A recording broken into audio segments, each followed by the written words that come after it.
3 winters they called him dead, and she would one day become his wife. This is how it happened. When Caleb Wren crested the last ridge before his New Mexico ranch in October of 1886, he expected ruins. Rotten timbers, empty corrals, a house the wind had reclaimed. What he found instead was smoke rising from his chimney, cattle in his lower pasture, and a beautiful young Apache woman standing in his doorway with a rifle aimed at his chest. She did not know him. He was supposed to be dead, and what grew between them in the months that followed would change both of their lives in ways neither of them had bargained for. The stranger who saved his home became his wife. The man who came back expecting nothing found something he had stopped believing existed. If you want to know how a man comes back from the dead to find his life was saved by a stranger, and why that stranger turned out to be exactly what his heart had been missing, watch this story till the end. Like this video and subscribe so you don't miss the next one. It was October of 1886 in the New Mexico Territory, high up on the Mogollon Rim, where the ponderosa pines grew so thick the sky came through in pieces. Caleb Wren had left 3 years before with a cattle expedition into the high country, up into the canyon country above the Gila, where the grass stayed green late into the season, and where ranchers from the lower valleys sent their drives to fatten before the territorial markets opened. He had done it twice before without incident. The third time a storm came down from the north in November, the kind that moved faster than anyone read it coming, and it hit the pass at 6,000 feet with everything it had. The expedition scattered, men and animals both, driven sideways by wind, and zero visibility and a cold that did not negotiate. When the survivors staggered back to the settlements along the Rio San Francisco, they counted heads and found several missing. Caleb Wren was one of the missing. His horse came back without him 10 days later, and that was taken as the answer. His nearest neighbor, a man named Holt who ran beef on the adjacent property, rode out to the Wren place in December and found nothing but a dark, quiet house. He reported to the widow at the Mercantile in Seco Ridge, and word spread the way it did in small places. Caleb Wren was gone, presumed dead. The ranch would go back to the land. But Caleb Wren was not dead. He had been found by a Navajo family in the deep snow of the San Augustine Basin, half frozen and out of his head with fever, buried under 2 feet of snow in a brushy draw where the terrain had broken the worst of the wind and probably saved his life without knowing it. They kept him through that winter in a hogan above the basin, feeding him broth and keeping his feet from the frostbite that wanted to take the toes on his left foot, and was eventually persuaded not to. By the time he was strong enough to walk, the passes were sealed again. He spent the following spring helping the family with their sheep, working off the debt of his survival in the only currency he had. He sent word twice, both times with travelers heading east toward the settlements. He had no way of knowing if either message arrived. He suspected they hadn't.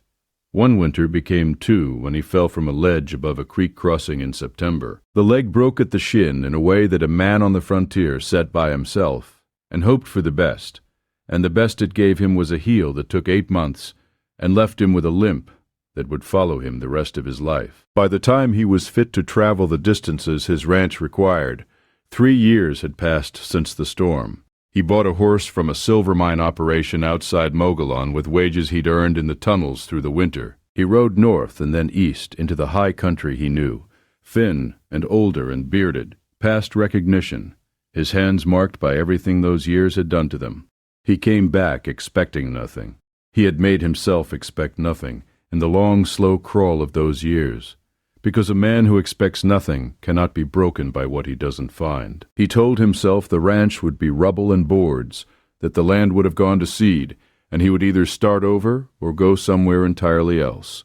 He had made his peace with smoke. The column of it rose straight and pale in the October air above the tree line, no wind to disturb it, going straight up into the cold blue sky of the high country. Caleb stopped his horse on the ridge and stared at it for a long time. Something happened in his chest that he didn't have a word for. He pressed forward down the slope through the aspens that had gone full gold in the October freeze, and he came out into the lower meadow and saw his cattle. 20, maybe 22 head, working the dry autumn grass in the long afternoon light. Healthy animals. His brand on their flanks, the WR that his father had registered with the Territorial Office in 1871. He counted them twice. He rode to the gate of his own ranch and sat there on his horse for several minutes and looked at what should have been ruins. The house stood. The roof had been repaired in at least 2 places he could see, the bark shingles replaced with patches slightly darker than the originals. The corral fence had been mended. New posts sunk in 3 sections that had been rotting when he left. The wood pile beside the barn was stacked high and tight, enough for a serious winter. The kitchen garden plot was cleaned out and turned under for the season, tidy and productive looking even in its dormant state. Whoever had done this had known what they were doing, had known in some attentive and particular way what a ranch required to stay alive through the years. He was still sitting his horse and trying to understand what he was looking at when the door opened. She stood in the doorway with one hand on the frame and the other holding a rifle that was pointed at the ground, not at him but in a way that made clear she could change that in a moment. Young, he thought, though it was hard to judge from 40 feet away. Apache from her clothing. A long deerskin dress with geometric beadwork along the hem in colors that had faded to soft reds and browns, from what must have been brighter once. Her hair was black and very long, pulled back from a face that was watching him with an expression that gave away nothing whatsoever. He raised both hands, slowly, the way a man does when he has learned that speed in uncertain moments is its own kind of danger. "My name is Caleb Wren. This is my ranch." She did not lower the rifle or raise it. She watched him. He tried again, pulling up what he knew of Apache from years of trading at the Territorial Market in Seco Ridge. He managed something he hoped came close to "I mean no harm," though he was fairly sure his pronunciation was not right. She studied him for a moment longer. Then she took one step back into the doorway, not retreating, just shifting her position to a better one, the way a person does when they want more options. Wren. A pause. Caleb Wren. That's right. A flat statement. "You are dead. I thought so too for a time. I'm sorry to arrive without warning." She looked at him for what felt like a long while. He had the feeling she was deciding something that went well beyond whether to let him through his own gate.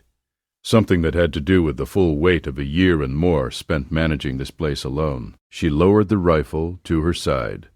"Come." Her name was Nashota. He learned that much over a careful and uncomfortable first supper. The 2 of them at opposite ends of the table his father had built from timber cut on the property in 1868, with a pot of venison stew between them that she had made from a deer she'd taken 2 days prior with her own hands. A year and 7 months she had been on the ranch. She had found it empty, had needed shelter, and it was a solid house in an isolated location, well watered, with good grass and an established herd of cattle that had been left to drift without management. She had stayed to tend it. No apology, no elaboration, and he did not ask that first night for more than she offered. He ate the stew and watched the fire and sat with the fact that a stranger had kept his cattle through 2 winters and repaired his roof and maintained his fences and stacked his wood. And he felt a gratitude so large and strange it sat in him like a stone he couldn't move. He slept in the barn that night. It seemed right. Over the days that followed, he moved around the ranch carefully, reacquainting himself with the rhythms of it. He did not crowd her. He did not ask questions before she had offered answers to them. He worked the property the way he always had, and he noticed things that taught him more than any conversation could have. The way the cattle were being managed was not identical to what he had done, but it was thoughtful, adapted to the terrain and the water sources and the specific character of the animals in a way that reflected genuine observation over time. She had learned this herd, their habits, and their particular temperaments. She had learned what they needed from this particular land. The hay she had put up was better than anything he'd managed himself in the years before the expedition. The cellar held preserves and dried corn and strings of dried chiles. All of it her work, none of it his. She had made the place more functional than it had been, and he was honest enough to sit with that for a while in silence. On the 4th day, working side by side to set a post in the north corral, he asked her how she had managed the cattle in the first winter, alone, on a property that wasn't hers, on land she hadn't known. She kept her eyes on the post, carefully. He laughed. It came out of him unexpectedly, and it surprised them both, and he realized it was the first genuine laugh he'd produced in longer than he could track. She glanced at him sideways, and something in her expression shifted. Not quite a smile, but the first loosening of whatever careful arrangement she'd been maintaining since he arrived. She looked back at the post. After a pause, 2 of the cows were already with calf when I came. The births were difficult. I sent word to a woman I had found in the canyon, an Apache woman who had experience with cattle. She came for both of them. An Apache woman, in the canyon. Yes, not close, but she came. He thought about that, the effort of finding her, whoever she was. The planning required to navigate a difficult birth with no equipment and no immediate help. The quiet competence required to manage it successfully, twice. He held her gaze a moment. Thank you. She glanced at him briefly, like the thanks was something she wasn't sure what to do with. The ranch needed it. He went back to the post. The arrangement of the house was initially awkward and then gradually became less so. She slept in the house. He slept in the barn. This persisted for 2 weeks until the first hard freeze of the season hit overnight, and he woke in the barn so stiff he could barely close his hands. And he came into the house in the gray pre-dawn light and found coffee already on the stove and a cup set on the table. She was at the hearth with her back to him, doing something with a pot, and she did not turn around. And he sat down and drank the coffee, and the house was warm. And that simple fact, the warmth and the coffee and someone's presence in a room he had thought he would never sit in again, was almost more than he could contain. He moved his bedroll inside that night. They did not discuss it. He learned she was teaching herself to read English from his books. He found this out by accident, one afternoon, coming in from the barn while she sat by the window with his old almanac open on her lap. She started to close it when she heard him. Don't, please, she waited. How long have you been working on it? I knew some words before from traders. I have been adding more. The almanac is useful. Your English is already better than a lot of men I've worked with. He meant it.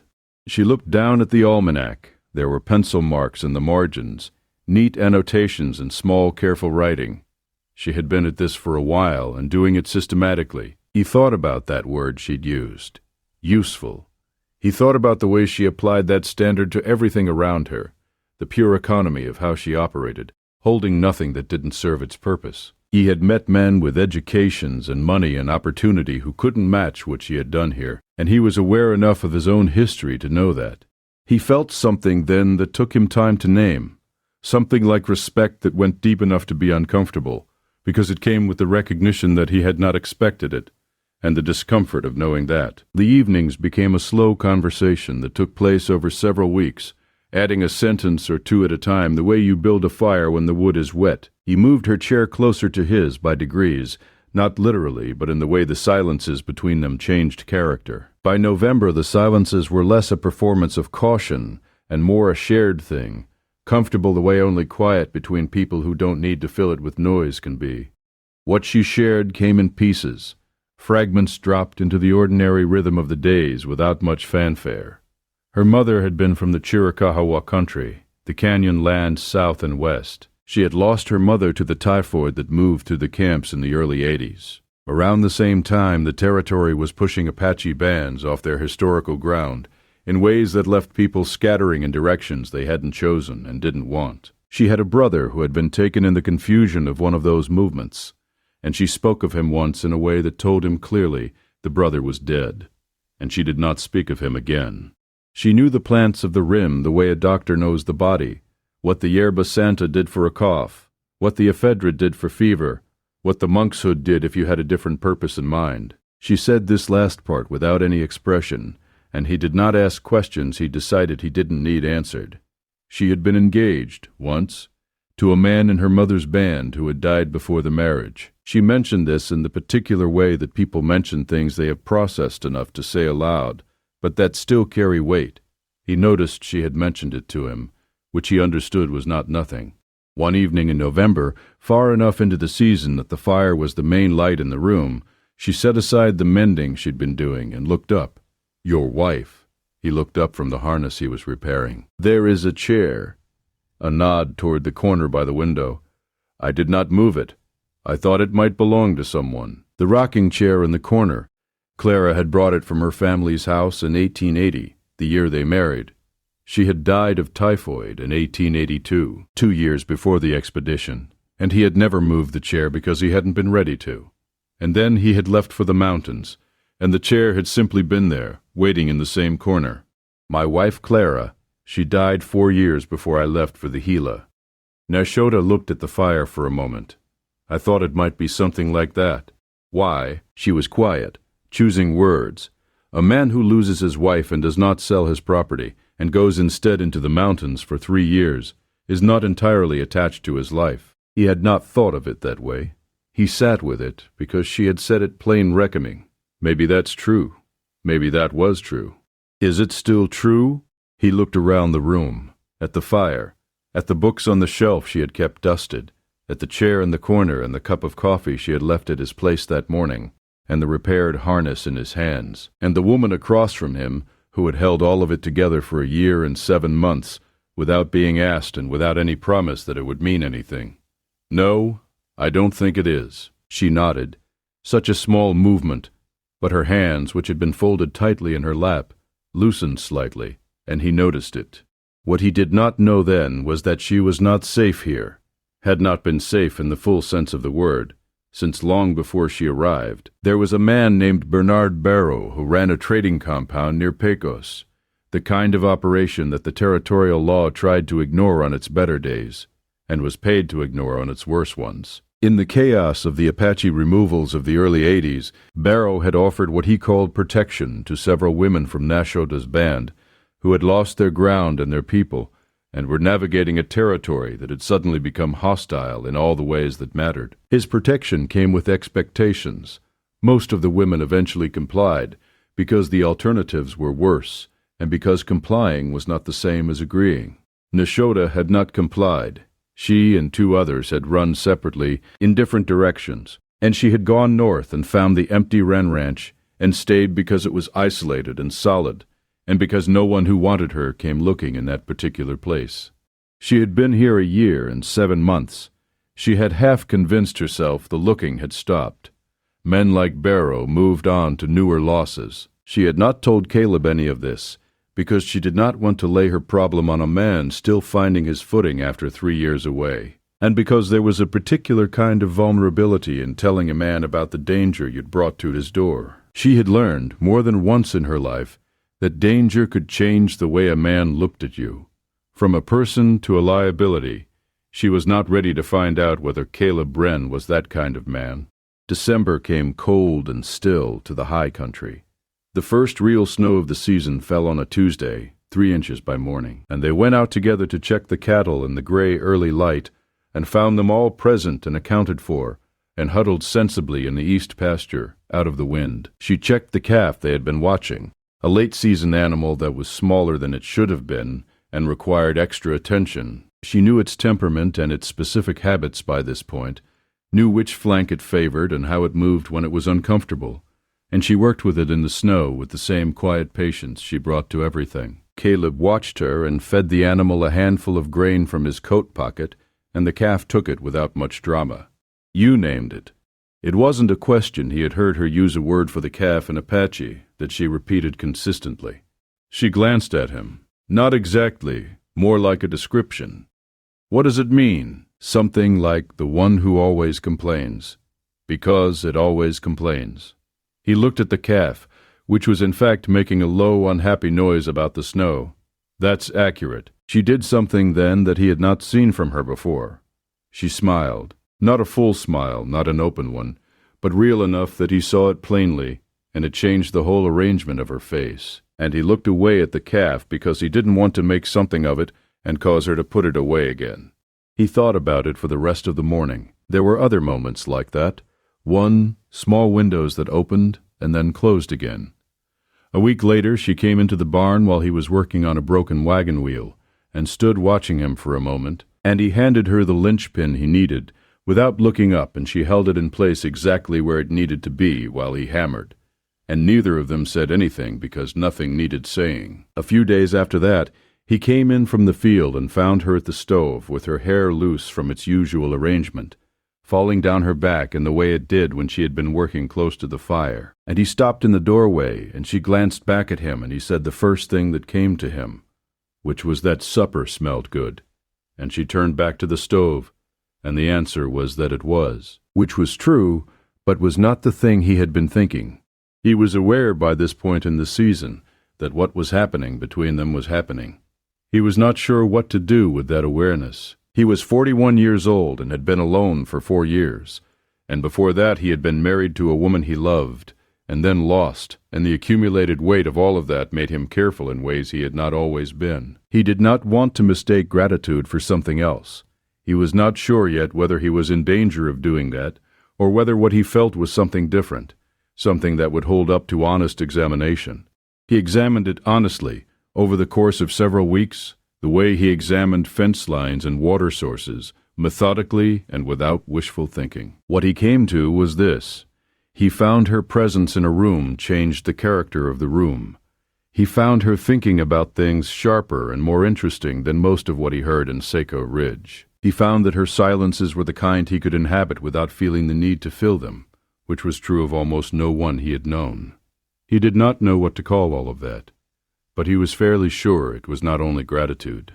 They had a system by December, as natural as if they had arrived at it deliberately, which they had not. He handled the heavy maintenance work, the fence repairs, and the hauling and anything that required sustained brute effort his body was rebuilding the capacity for after the years of recovery. She managed the livestock with an efficiency that freed him for those tasks, and she did the cooking in a style that blended what he was used to with preparations he hadn't seen before. Stews thickened with ground corn, chiles dried and reconstituted in ways that changed their character entirely. A flatbread she made on a flat stone on the hearth that he ate more of than he should, and said nothing about because he didn't want her to stop making it. In the evenings they sat by the fire and talked or didn't talk, and both were easy. He was teaching himself Apache from what she would give him, a word at a time, and she was not a patient teacher in the sense of being gentle about his errors, but she was precise, correcting his pronunciation in a way that was informative rather than humiliating. He found he liked learning from her because she meant what she said, and nothing extra. He learned that she could track, not in the casual way of a person who has picked up some outdoor skills, but the deep reading kind, the ability to find meaning in a bent blade of grass or a partial print in loose soil. Her mother had taught her the way his mother had taught him to read print, as a practical matter of survival in the world they inhabited. She had been learning it since she was small enough that it was just the way you saw things. That winter, Caleb had a bad week in January when his leg, which had never entirely forgiven him for the way he'd set it alone and too late, tightened up in the cold until walking was a project requiring attention. He said nothing about it for 3 days, getting in and out of the saddle with the particular economy of a man who has decided not to let a thing be visible. On the 4th day, she left a small clay pot of something on the table beside his coffee. When he sat down and picked it up, she was at the far end of the room with her back to him, arranging wood near the stove. Without turning from the stove, "For the leg, rub it on before you sleep." He looked at the pot. "What's in it?" "Several things." He did not ask further. He used it. By the 3rd morning the tightness had eased to the level he had come to think of as normal, which was a considerable improvement. He found her at breakfast and told her it had helped. She did not look up from what she was doing. "I know, not arrogance, just accuracy. Your mother taught you this also?"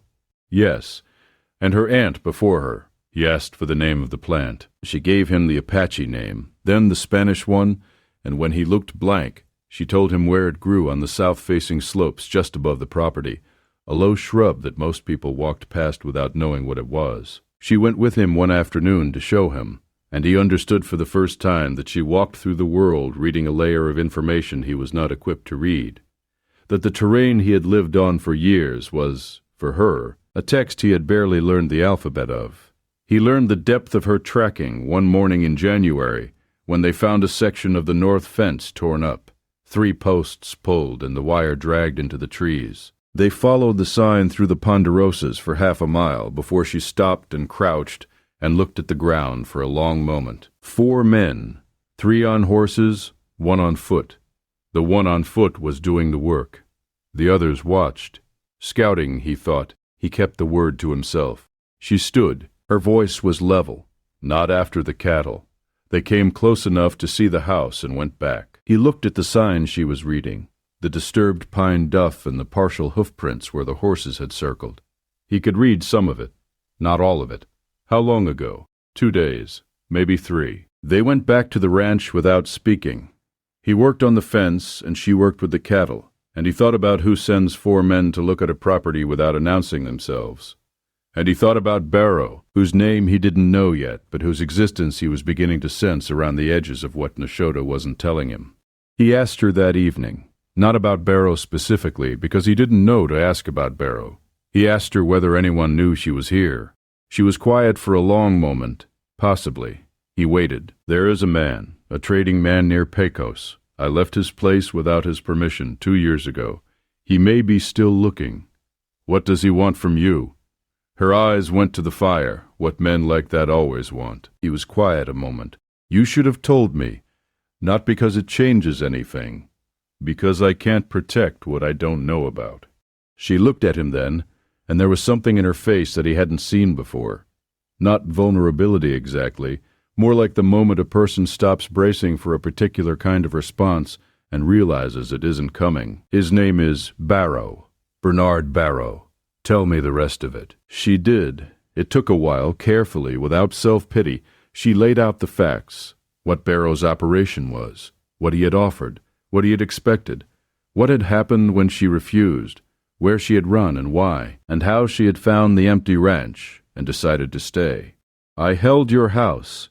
I did not think of it as bringing danger to you. I thought the danger would not follow this far. Those tracks might be unrelated. A pause, and a quiet certainty. They are not. He believed her. No, they're probably not. He sat with it. Outside the wind had come up through the ponderosas, the particular sound the rim made in the January wind, which was not like any other wind sound. He thought about what he had, and what he had to work with, and what the options were. All right, we handle it. How? I don't know yet, but I'll figure it out. She looked at him for a long moment, and he thought she was going to say something about not needing his help, or that this was her problem, or something along those lines that would have been understandable and that he was prepared to argue with. But she didn't say any of that. All right. 2 words that cost her something, he understood, and he didn't make it smaller by saying more about it. He rode into Seco Ridge the following week. He talked to the county sheriff, a man named Alderman who was deliberate and not corrupt, but who chose his fights in the way of men who intend to keep their positions for a long time. Alderman listened and promised to look into what he could, which Caleb understood to mean he would do what was possible, and no more than that. He also talked to a lawyer named Kress, who had an office above the dry goods store, and who was more expensive than his surroundings suggested. Kress laid it out plainly. Documenting Barrow's operation was a long project, and the territorial law on the matter of women in Barrow's situation was not as clear as it should have been. The law was more interested in property than in people, and he was not optimistic. Caleb bought supplies and rode back to the ranch in the dark, and Nashota was awake when he came in, which she wouldn't have been if she hadn't been waiting. He put the supplies away and sat down and told her what Kress had said. I expected that. I know. So we do what we can without waiting for the law to be useful. In February, help arrived from a direction he hadn't anticipated. She had sent word through the woman from the canyon who had helped with the calves to what remained of her mother's people in the southern hill country. She had not asked for anything specific. She had told them where she was, and that she was alive. It was, she explained, the kind of word a person sends when they have been without family for long enough that the sending of it matters for its own sake. 2 men came in February, appearing at the gate on a morning when the frost was heavy and the world was still and blue. Her mother's brother, a man called Togodozi, perhaps 50, with a face that had stopped showing what he was thinking some decades earlier, and a younger man, his son, who spoke more English than he let on at first, and who spent his first hour at the ranch walking its perimeter in a particular way, checking approaches and sightlines with a practiced eye. Caleb fed them and stayed out of the way of the conversation Nashota was having with them in Apache, which was long and contained what sounded like at least one argument, though it was hard to tell from outside the language. Togodozi finally turned to him. You kept her here. Not accusing, not entirely a question either. She kept herself here? She was here before I arrived. She kept this ranch running through 3 years when the owner was presumed dead. She kept the cattle, she fixed the roof, she put up the wood. I owe her more than she owes me." Togodosee studied him with the kind of attention that takes in more than it reveals. "Barrow will come. Probably. I'm working on the county sheriff and a lawyer. Neither is moving fast. I'm not counting on them. We will come, if you send word in time. I would be grateful for that." They left before dark. Nashota stood at the gate and watched them until they were gone from sight, and Caleb stood a few steps behind her. He could see something shift in her when they disappeared into the trees, some long-held tension settling into something else, not gone but changed in character. He went back to the barn, and when he came in later she had made supper, and they ate together, and neither of them talked about Togodosee or Barrow. They talked about the calf that had been undersized in December, which by February had caught up to the others and was in fact showing signs of becoming one of the stronger animals in the lower herd, which Nashota found funny in the way she found things funny, which was quietly just a change in how she held her mouth. He had started to read her face. He had not done this consciously. It had just happened over months of paying attention to her, and what he found was that her expressions were precise where most people's were approximate. When she was amused, there was a slight lift at one corner of her mouth, just the right side, and a change in her eyes that was brief and real. When she was thinking seriously about something, she became very still, in a way that was different from her usual stillness, denser somehow, more interior. When she was working something out that troubled her, there was a small vertical line that appeared between her brows that she was probably unaware of. He had stopped mentioning things she was probably unaware of, because pointing them out seemed like a violation of something. He went back to the barn that night and lay in his bedroll and looked at the darkness of the barn ceiling and thought about the line between two people that started as a clear thing and became, over months, harder to locate. The first direct contact came in early March. Not Barrow himself, but a rider who appeared on the South Trail in the afternoon. A young man with a hired bearing and the professional neutrality of someone who does not ask questions about what he is doing or for whom. He came to the gate and asked for the owner of the property. Caleb came from the barn with a rifle on his arm. "Found him. I'm told there's been a woman living here. Apache woman. Told wrong." The rider looked at the house. "Mr. Barrow asks that if a woman matching the description appears, you'd send word to Pecos. $1 in it for you. Nobody fitting any description has come through, and I'm not a messenger service." The rider looked at him with professional calm. He was gathering information, not forcing the point, which meant Barrow was being careful, which meant Barrow had enough experience to know that forcing the point at this stage could create complications. He touched his hat and rode back south.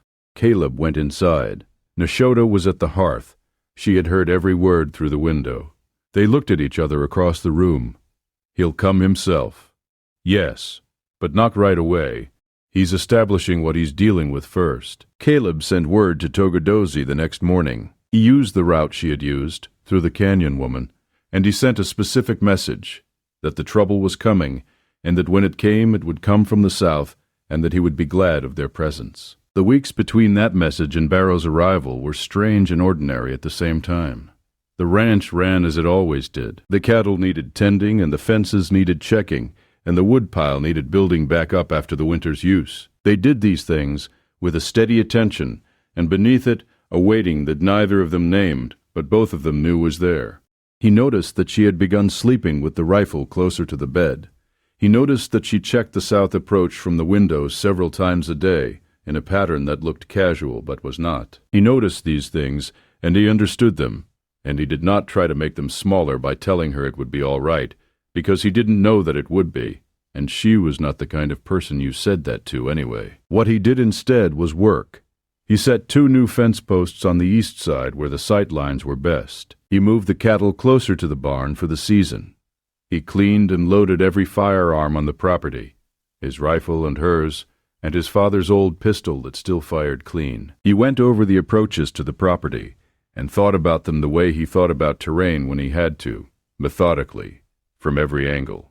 And in the evenings they sat by the fire and talked, and the talking was different now, more direct, stripped of some of the careful distance that had characterized the early months. She opened up her mother's country, the San Simon Valley before the Troubles, the things she had known as a child that were gone now in the way of places you can name but not return to. He offered the story of setting every stone of the foundation by hand, his father dragging those timbers off the mountain himself, with 2 horses and a chain block, building something meant to outlast a man's lifetime. Clara came up too, more than he had expected, and she listened in the way she always listened, completely, without filling the pauses with anything that wasn't needed. One evening she broke a long silence. "You miss her." "I do. I always will. That's not the same as being held by it." She nodded. She understood the distinction, he thought. She had made it herself. One evening in April, with the aspens starting to show the first pale green at the tips of their branches, and the air beginning to smell like something was coming back to life, she brought the beadwork out to the fire for the first time. She had been working on it somewhere he hadn't seen, and she set up the loom at her chair and began. And he watched the work without commenting on it, because he had learned that she would tell him about something when she was ready, and not before. The piece was striking. The colors were deep, a midnight blue and a red-brown and a white that caught the firelight. The pattern was geometric, small diamond shapes arranged in a sequence he couldn't resolve into a familiar image. After several evenings of watching, "What is it for?" "Something for later." He let it go. Barrow came himself in May, when the passes were clear and the season had turned warm. He came with 3 men at midday on the South Trail. Caleb was in the lower field and saw them from a quarter-mile out. He did not hurry his pace. He came up through the grass with his rifle on his arm at a steady walk, and he stopped in the yard and waited. Nashita had seen them from the house before he had. She was no longer in the house when Barrow's party came through the gate. She was in the tree line to the east. Barrow was a heavy man in his 50s, with expensive clothes and the bearing of someone who has not been seriously challenged about anything in a long time. He rode to the gate and waited for Caleb to come to him, which Caleb did not do. Barrow came through the gate. "I'm looking for a woman, Apache woman, goes by Nashota. I have reason to believe she is on this property." "You have wrong reason." Barrow reset his expression into patience, the look of a man who believes he is managing a situation. "I'm not looking for trouble with the owner of a legitimate property. The woman owes me a debt, left without settling accounts. I'd like to have a civil conversation about it. People don't owe people that kind of debt, however you framed it to yourself." Barrow looked at him with a new kind of attention. He was recalibrating. "She took advantage of my hospitality. There are ways to settle this quietly, and ways that get complicated." "I'm not interested in complicated, and she doesn't owe you anything. I can tell you that without knowing the details." One of Barrow's men shifted his horse slightly, moving toward a better angle. Caleb did not look at him. He kept his eyes on Barrow. "My debt is settled." The voice came from the tree line.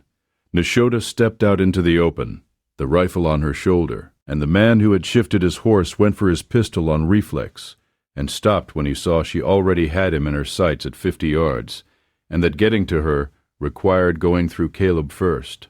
She spoke clearly and without heat, the way she said everything that mattered. "I kept a good house in the high country for a year and 7 months.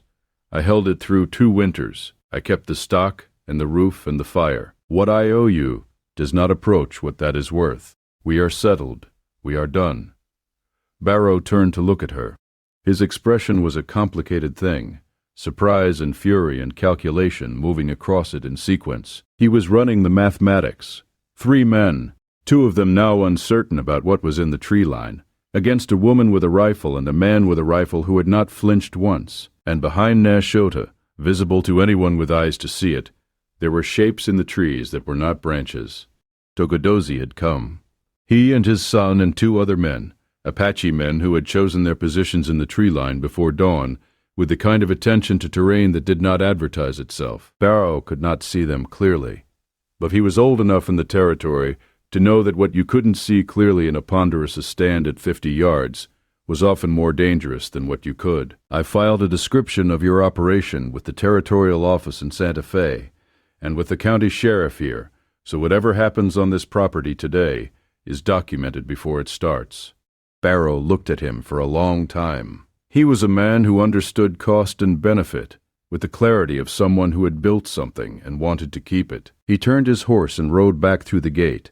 His men followed without being told.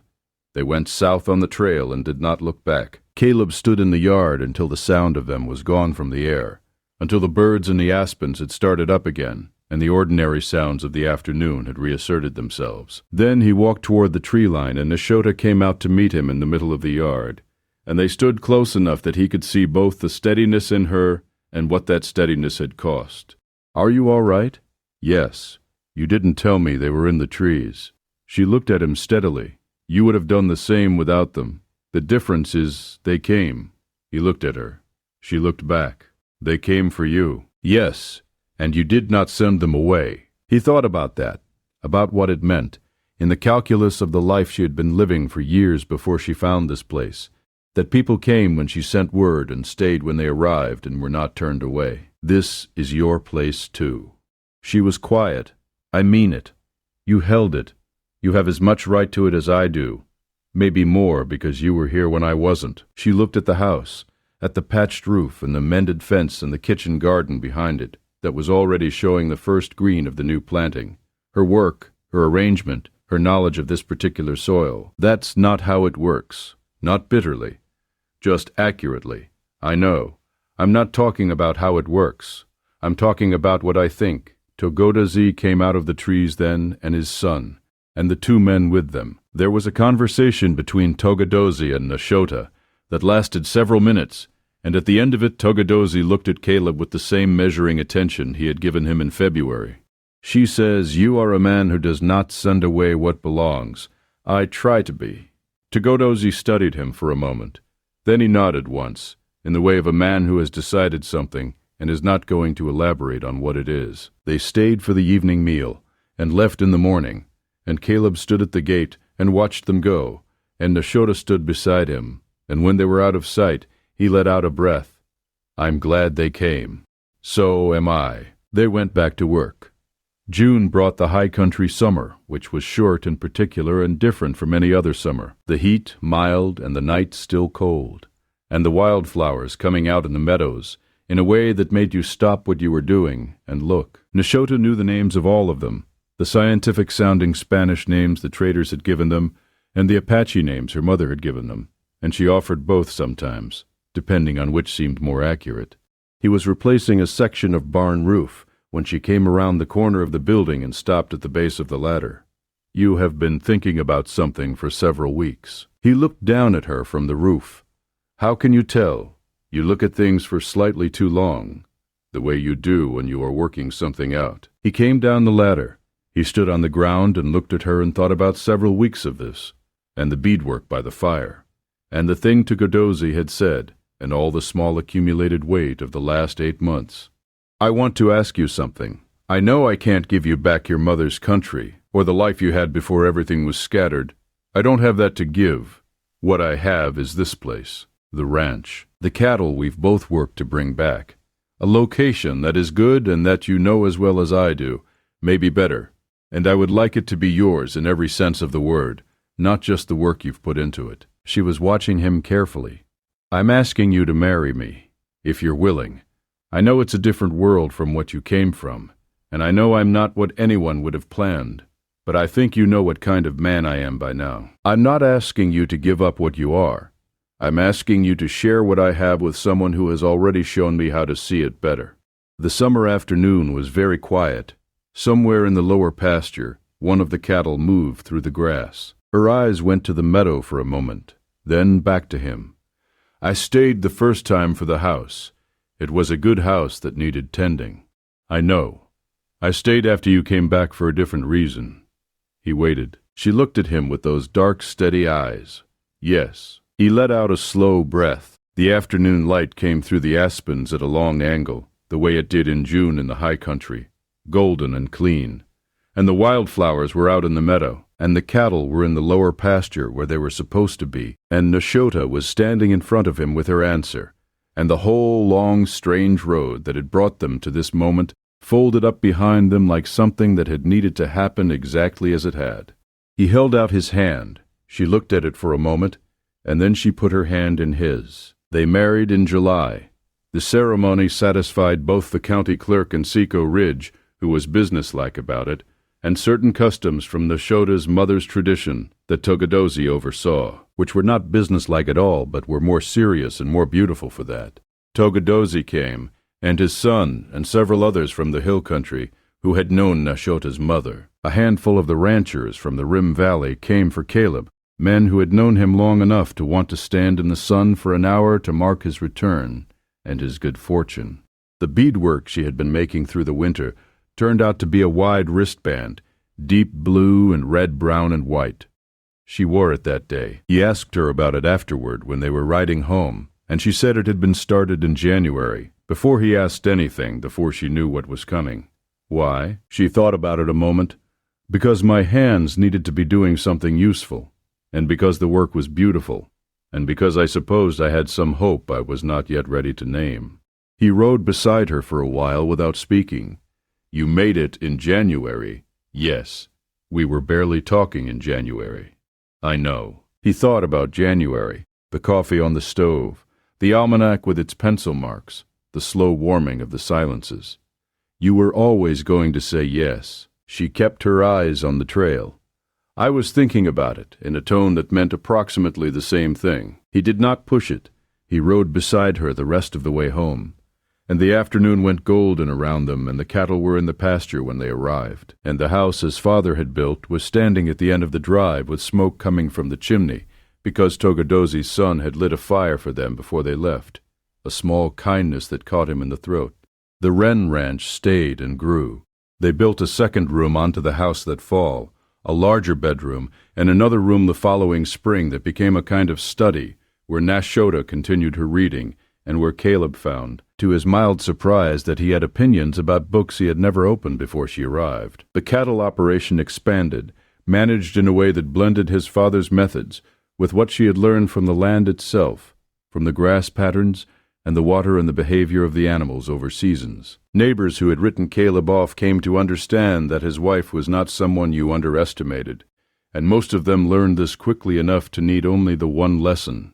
Barrow's operation out of Pecos came apart in the autumn of 1888, brought down by a federal investigation that Caleb's letter to Santa Fe had been part of, and several other letters from several other people who had been waiting for someone to start the chain. He read about it in the newspaper from Socorro, and set the paper on the table, and Nashota read it and set it aside, and went back to what she was doing, which was mending a section of his father's boots that had finally given out. He watched her hands on the leather, and thought about the smoke above the tree line that October morning 3 years ago, and the rifle pointed at his chest, and the coffee on the stove in the gray pre-dawn, and the cup left at his place on the table. He had come home expecting ruins. What he found instead was a woman who had looked at a good place made with care and decided it was worth holding. She had made that decision alone, without any promise of return, without knowing his name in any way that was more than a marking in a county record. She had held his cattle through 2 winters and fixed his roof and stacked his wood, and kept his books dusted and taught herself to read from his almanac. And somewhere in the long quiet of those months, she had left a cup of coffee at his place every morning before he came in from the cold. He had asked her once in the early months why she had stayed when she could have moved on. Her answer, someone made this with care. It deserved someone to tend it. He thought about that now, about his father cutting those timbers on the mountain, setting those foundation stones one by one, building something that was meant to last because he intended it to, about Clara bringing that rocking chair 300 miles, because some things you carry with you, because they are part of who you are. About Nashota arriving at a dark and quiet house on a mountain, and seeing in it something worth preserving, worth the labor and the solitude, and the danger worth staying for. She had saved the ranch. She had saved it from the wind and the neglect and the slow erasure that comes when no one tends a thing. And in doing so, she had saved him from the version of himself that had gone into the mountains half hoping not to come back. He had come home from the dead after 3 winters. She had been there the whole time, holding the fire.